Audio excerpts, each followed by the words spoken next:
There are secrets that cling to the shadows, desperate to be told. We drag them into the light. Welcome to Gravevale Echoes.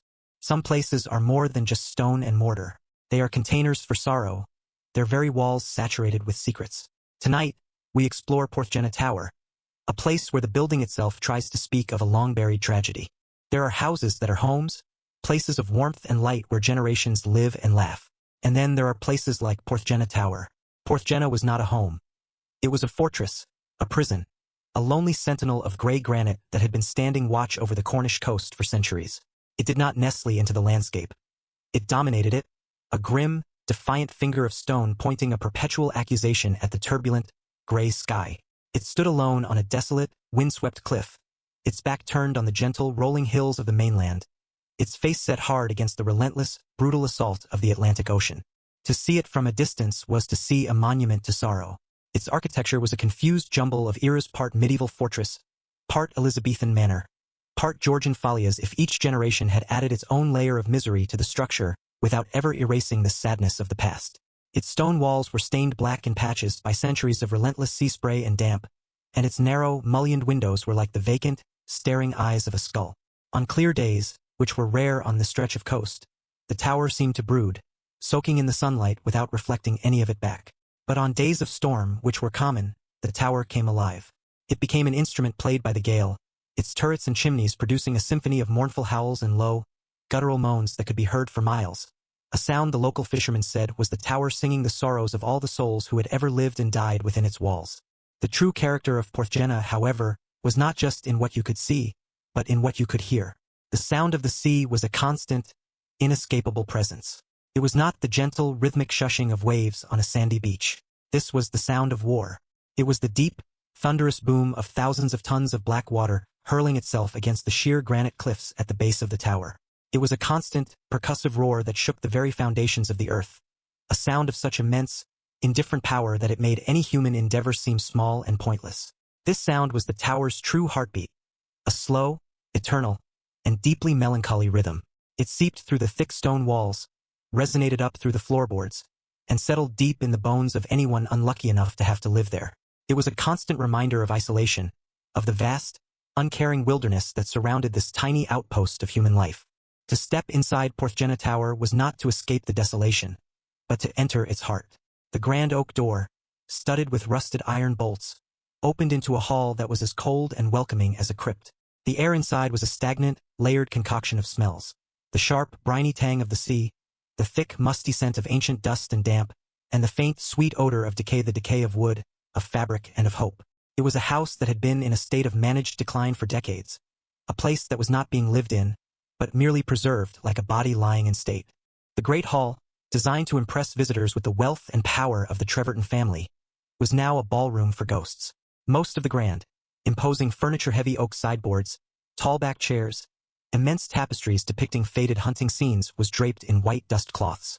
In the dim, gray light that filtered through the grimy windows, they looked like a congregation of shrouded corpses, their forms hunched and indistinct, patiently waiting for a funeral that had begun a century ago and had never quite ended. The portraits that lined the grand staircase, depicting generations of stern-faced Trevertons, were so darkened with age and grime that the faces were almost completely obscured, their eyes lost in shadow, though one always had the unsettling feeling that they were still watching. It was in this house, this cage of stone and sorrow, that Sarah Leeson lived and worked. Sarah was a young woman, a lady's maid, whose life had brought her to this remote and lonely place. For her, Porthgenna Tower was not just a gloomy house. It was a source of constant, low-grade terror. Her fear was not of a specific ghost or a single dark corner, but of the house itself. She felt, with the certainty of a believer in a godless church, that the house was a malevolent entity. It was old and tired, but it was also watchful and aware, and it did not like the living. Sarah's days were a map of fear. She learned to walk silently on the edges of the groaning floorboards, to never turn her back on the darkened portraits, and to avoid looking at her own reflection in the dusty mirrors, terrified she might see someone else looking back. Every shadow in a long corridor seemed to stretch and writhe as she approached, a predator gathering itself to spring. Every creak of the ancient timbers above her sounded like a footstep. Every sigh of the wind in the chimney was a whispering voice, speaking a language of pure despair she could almost, but not quite, understand. She was not a fanciful girl by nature. She was practical, sensible. But the house worked on you. It seeped into you, just as the damp seeped into the walls. The relentless sound of the sea wore away at your nerves. The perpetual gloom and the oppressive silence of the interior corridors bred a kind of melancholy that bordered on madness. The house actively cultivated fear, fed on it. The servants rarely spoke above a whisper, their faces pale and perpetually worried, their eyes constantly darting into the shadows. They were all fellow prisoners, serving a life sentence in this fortress of misery. For Sarah, the fear was amplified by her duties. As the personal maid to the mistress of the house, Mrs. Treverton, she was required to spend more time than anyone in the oldest, most isolated, and most dreaded part of the building, the original Norman tower from which the rest of the manor had grown. It was here, at the very top of a winding stone staircase, in the old master chamber, that the ailing Mrs. Treverton now spent her days and nights. This room was the heart of the house's darkness, the epicenter of its sorrow. And it was here that Sarah knew, with a certainty that chilled her to the marrow, that the house's greatest secret was kept. She felt the secret like a change in atmospheric pressure. It was a silent, brooding presence that was even more powerful than the general gloom of the estate. It was a secret that had poisoned the family, that had driven a wedge between husband and wife, and that now clung to the dying Mrs. Treverton like a second shroud. Sarah did not know what the secret was, but she knew that it was old, that it was shameful, and that it lived and breathed within the cold, gray stones of Porthgenna Tower. Her terror of the house was now inextricably linked with her terror of this unspoken truth. The house wasn't just haunted by ghosts of the dead. It was haunted by the living ghost of this terrible secret, and Sarah felt it watching her, waiting for the day when the burden of its knowledge would be passed, like a cursed inheritance, to her. The summons had come just as dusk was bleeding its last, gray light into the stormy sky. A single, sharp ring from the bell connected to the mistress's chambers. For Sarah Leeson, that sound was a death knell. It meant she had to make the journey, the nightly pilgrimage of dread, to the most feared part of the house. It meant she had to climb the tower. Taking a deep, unsteadying breath, she lit a single, tallow candle. Its small, sputtering flame would be her only companion, a tiny, fragile shield against the oppressive, all-consuming darkness that ruled Porthgenna Tower after sunset. Her journey began at the end of the long, grand hallway. Here, a small, unassuming archway easily missed, led into the older western wing of the house, the original Norman tower. To step through that archway was to step back in time, into a place built of colder stone and crueler intentions. The corridors of this ancient wing were not like those in the rest of the house. They were impossibly long, narrow tunnels of cold, gray stone, the walls slick with a perpetual weeping dampness. The air here was different, too older, staler, with a distinct, earthy smell like a freshly opened cellar or a forgotten tomb. Her single candle was hopelessly outmatched by the profound darkness. It threw a small, flickering circle of golden light around her, but beyond that circle, the shadows were absolute. They were not just an absence of light. They were a presence, a thick, inky blackness that seemed to press in on her, hungry to swallow her small, defiant flame. As she walked, the candlelight created a terrifying, living tapestry on the walls around her. Her own shadow, cast long and distorted behind her, became a monstrous, hunched pursuer, mimicking her every move. The uneven stones of the wall, touched by the flickering light, seemed to form fleeting, leering faces that would vanish the moment she tried to focus on them. The journey down the corridor was a walk through a gallery of nightmares, each step taking her deeper into the belly of the beast. And then there was the sound of the wind. Out here, in the older, less maintained part of the tower, the wind was not just a distant moan. It was an intimate, malevolent character. It found its way through 100 unseen cracks in the ancient mortar and the ill-fitting frames of the narrow, arrow-slit windows. It was a restless, searching wind that seemed to be looking for a way in. It would sigh with a soft, mournful, human-like sound, as if lamenting a long-forgotten tragedy. Then, it would rise to a high-pitched, keening whistle, a sound of pure, undiluted grief that scraped at Sarah's nerves. At times, as it was funneled down a long disused chimney, it would produce a low, guttural moan, a sound so much like a person in agony that Sarah would freeze, her heart pounding, certain that she was not alone. The wind was the voice of the tower's sorrow, and tonight, with the storm raging outside, it was screaming. The floor beneath her feet was made of massive, uneven flagstones, worn smooth by the passage of centuries. She had to walk carefully, her worn leather shoes making soft, shuffling sounds that seemed deafeningly loud in the charged silence between gusts of wind. The corridor began to curve, following the outer wall of the tower, and soon she reached the base of the winding staircase, the final ascent. The staircase was a spiral of stone steps, worn into shallow, dangerous bowls in the center by the tread of countless feet. There was no handrail, only the cold, damp stone of the central pillar to her left and the curved outer wall to her right. As she began to climb, the air grew noticeably colder, the wind more insistent. She placed her free hand on the outer wall to steady herself, and the shock of its cold was so intense it was like a physical blow. It was not the simple, mundane cold of damp stone in a drafty building. This was a deep, penetrating, unnatural cold, a chill that seemed to radiate out from the very heart of the granite. It was a grave-like cold, a cold that felt ancient and dead. It clung to her palm and seemed to leach the warmth from her, a chilling violation that traveled up her arm and settled like a block of ice in her chest. She snatched her hand away as if she had been burned, a small gasp escaping her lips. The walls themselves felt wrong. They felt like they were imbued with the memory of 1,000 cold, lonely nights, and a sorrow so profound it had become a permanent, physical property of the stone. She continued to climb, her candle held aloft, its flame dancing wildly in the drafts. The staircase was a dizzying, disorienting spiral. With each turn, the small, grimy windows offered a fleeting, terrifying glimpse of the world outside. A chaotic vision of a black, churning sea and a sky ripped apart by the storm. Then, another turn, and she was plunged back into the claustrophobic darkness of the stone passageway.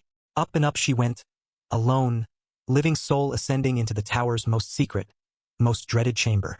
She could smell it before she could see it. The faint, sweet, and sickly smell of illness and approaching death. It drifted down the stairwell, a scent that was both cloying and antiseptic, the smell of medicines failing to mask the scent of human decay. It was the scent of the deathbed room, and it grew stronger with every step she took. It was a relief in a way. It was a smell of the living, or at least the recently living, a mundane horror that was almost a comfort after the ancient, elemental dread of the tower itself. Finally, she reached the top, a small, arched landing, and before her, a single, massive door of black oak. This was the door to the master chamber, the room where Mrs. Treverton lay dying. It was ajar, a dark, vertical rectangle of deeper, more absolute blackness beckoning from within. The smell of sickness was a palpable wave flowing out of that opening. She paused on the landing, her courage failing her. This was the threshold. Beyond this door lay her dying mistress, and with her, the terrible, unspoken secret that Sarah had been chosen to inherit. The weight of that knowledge, even unrevealed, was immense. The wind howled one last time, a long, final, mournful cry that seemed to say, "Turn back." The cold from the stone walls seemed to intensify, a final, silent warning. The house itself, in its own ancient, elemental way, was trying to protect her, trying to keep her from crossing into that room where the final, poisonous truth awaited her. But she couldn't turn back. She was a servant, and she had been summoned. Taking another deep, shuddering breath that did little to calm the frantic beating of her heart, she raised her small, flickering candle, held it before her like a talisman against the encroaching darkness, and took the final, fateful step toward the open door, toward the room where the secret of Porthgenna Tower was about to be laid bare. The small landing at the top of the spiral staircase felt like the edge of the world. Before Sarah stood the open doorway to the master chamber, a perfect, black rectangle that seemed to absorb the flickering light from her candle, giving nothing back. It was a wound in the side of the ancient tower, and from it bled the cloying scent of sickness and the palpable, heavy silence of a death watch. Every instinct, every nerve ending screaming with the accumulated dread of her journey up the tower, told her to turn and flee. The mournful cry of the wind had been a warning. The grave-like cold of the stones had been a plea. But the silence that now emanated from the room was a summons she could not refuse. Taking a deep, shuddering breath that felt like drawing in fine shards of glass, Sarah forced her legs to move. She crossed the threshold, stepping from the cold, damp stone of the hallway onto the thick, threadbare carpet of the deathbed room. The transition was immediate and profound. The air inside was different, thicker, heavier, and colder still, but with a dead, stagnant quality, as if it hadn't been properly circulated for 100 years. The familiar, relentless sound of the raging storm outside seemed to mute instantly, muffled by the sheer weight of the room's oppressive atmosphere. It was as if she had stepped into a pocket of reality where the only things that mattered were sickness, shadows, and the suffocating weight of a long-held secret. The room was immense, a cavern of darkness. Her single candle was a pathetic, lonely star in a vast, black firmament. It cast just enough light to reveal the scene before her. In the center of the room, a massive four-poster bed loomed like a great, dark altar, and upon that altar lay the frail, wasted form of her mistress, Mrs. Treverton, a pale, still figure lost in a sea of white linen. The only sound in the entire cavernous space was the faint, shallow, and horribly rhythmic rattling of the dying woman's breath. Each inhalation was a struggle, a dry, papery rustle. Each exhalation, a faint, whistling sigh. It was the lonely, terrible metronome counting down the final moments of a life. For a long moment that was all there was. The sea, a distant, muffled roar. The dying woman's breath, a close, intimate horror. The two sounds intertwined, creating a hypnotic, dreadful rhythm. Sarah stood frozen just inside the doorway, her knuckles white where she gripped the candlestick. The sheer, silent misery of the room was overwhelming. She felt like an intruder, a witness to a final, private agony that she had no right to see. The silence in the room was not empty. It felt watchful, expectant. It was the silence of a stage, the moment after the lights have dimmed and before the final, tragic monologue begins. Then, a new sound began. It was so faint at first that she thought she had imagined it, that it was just another trick of the wind or a protest from the ancient, settling timbers of the tower. But it was not the wind. It was not the sea. It was a soft, dry, and distinctly furtive sound. A rustling. It was the sound of old, brittle paper being crumpled by a slow hand, or of dry, dead leaves skittering across a stone floor. It was a small, secretive sound, and it seemed to come from nowhere and everywhere at once. Sarah's head snapped up, her eyes darting into the deep shadows that clung to the corners of the room. Was it a mouse? A rat? Perhaps? Disturbed by her entrance? Porthgenna was certainly old enough to be infested with them. She held her breath, listening, her senses honed to a razor's edge by fear. The rustling sound came again, a little louder this time, a little more distinct, and it was close, frighteningly close. It wasn't coming from the far corners of the room, or from beneath the great bed. It was coming from the wall right beside her, the thick stone wall that separated the master chamber from the stairwell she had just climbed. Her blood ran cold. There was nothing on the wall. It was a sheer, unbroken surface of cold, gray stone, covered in patches by peeling, water-stained wallpaper. There were no curtains, no tapestries, no furniture against it. There was nothing that could possibly make that sound. Yet the sound was undeniably coming from that direction, a dry, secretive scratching and rustling that seemed to be emanating from within the stone itself. And then, the rustling was joined by another sound, a sound that made the candle flame in her hand tremble violently, a sound that made her heart stop beating for one long, terrible second. It was a whisper. It was not a product of the wind. The wind moaned and shrieked. This was a soft, sibilant, and unmistakably human sound. It was the sound of a voice, old and dry as dust, forcing air through lips that had not spoken for an eternity. It was a low, conspiratorial whisper, the kind of sound one makes when sharing a terrible secret in a crowded room. The words were indistinct, a mere string of soft, hissing syllables that she could not decipher, but the tone was clear. It was a tone of profound, desperate, and urgent sadness. The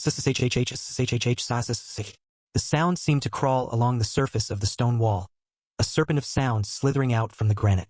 Sarah stared at the wall, her eyes wide with a terror so pure it was almost paralyzing. Her rational mind desperately tried to find an explanation. A draft, carrying a voice up from a lower floor? Impossible. The walls were feet thick. The sound was too close, too intimate. It was as if someone were standing on the other side of the stone, their lips pressed against a crack, trying to speak directly into the room, trying to speak to her. She took a half-step back, her body acting on its own, a primitive instinct to flee from a predator she could not see. But she was transfixed, trapped in a horrifying duet between the dying woman's rattling breath in the room and the impossible, whispering voice from the wall. The two sounds seemed to answer each other, a call and response from two different worlds. One voice was leaving the world of the living, and the other was trying, desperately, to break into it. The whisper came again, a little stronger, a little more insistent. This time, it almost sounded like a word, a name, twisted and distorted by its passage through the stone. Sarah. Her own name. A strangled cry caught in her throat. This was not random. It was not a trick of acoustics. The voice in the wall knew she was there. It was speaking to her. The house, the ancient, brooding, sorrowful entity that was Porthgenna Tower, was trying to communicate.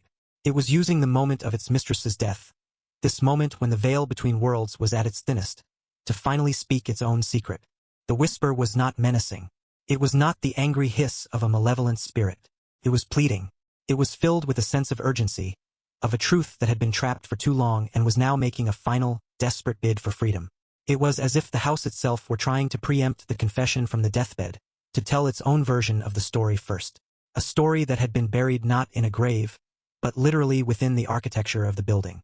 For one final, electrifying moment, The whisper intensified. It rose in volume, the rustling sound accompanying it growing louder, and it almost formed a full, clear sentence. It was right on the cusp of intelligibility, the terrible central secret of the house about to be revealed by the stones themselves. And then, as suddenly as it had begun, it was gone. The whisper faded back into a dry rustle. The rustle faded into a faint scratching, and the scratching faded into absolute silence. The only sounds left were the ones that had been there before, the distant roar of the sea, and the close, rattling breath of the dying woman. But the silence that returned was a new, more terrible silence. It was a silence that was now filled with an impossible, answered question. The walls had spoken.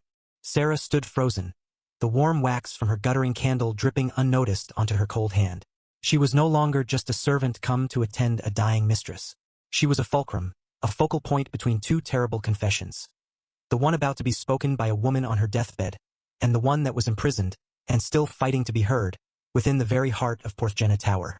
The silence that descended upon the room was a living, breathing entity. It was heavier and more profound than it had been before, charged with the ghost of the impossible sound that had just vanished. The whisper was gone, but its echo remained, not in the air, but inside Sarah's mind. She stood rooted to the spot, her body a pillar of ice, her thoughts a chaotic, frozen whirlwind. The mundane world of her duty soft fetching water, of fluffing pillows, of waiting for her mistress's final commands, had been violently and irrevocably shattered. She had just heard the impossible. The house had spoken to her. Her gaze was locked on the wall, the sheer, unbroken expanse of cold, gray stone from which the voice had emerged. Her mind, in a desperate, frantic attempt to reassert the laws of the rational world, scrambled for an explanation. What was the source of that sound?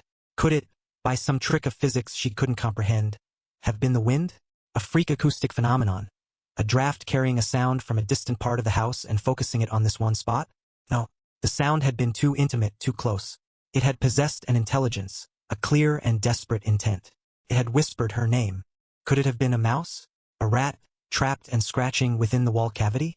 The rustling sound, perhaps, but the whisper, the sibilant, sorrowful attempt at speech? The thought was absurd. Animals did not mimic human voices with such mournful precision. To even consider it was a deeper madness than accepting what she had truly heard. No, the source was not rational. It was not of her world. It was the house. The stones themselves, saturated with a century of sorrow and secrets, had found a voice. The whisper was a spectral phenomenon, a sound out of time, a ghost that was not a person but a place. And it had chosen this exact moment, this nexus of death and confession, to make itself known. She felt a new, more profound fear settle over her. It was one thing to be afraid of a house. It was another thing entirely to realize the house was afraid of something, too afraid enough to break the silence of ages to speak. And what did it want?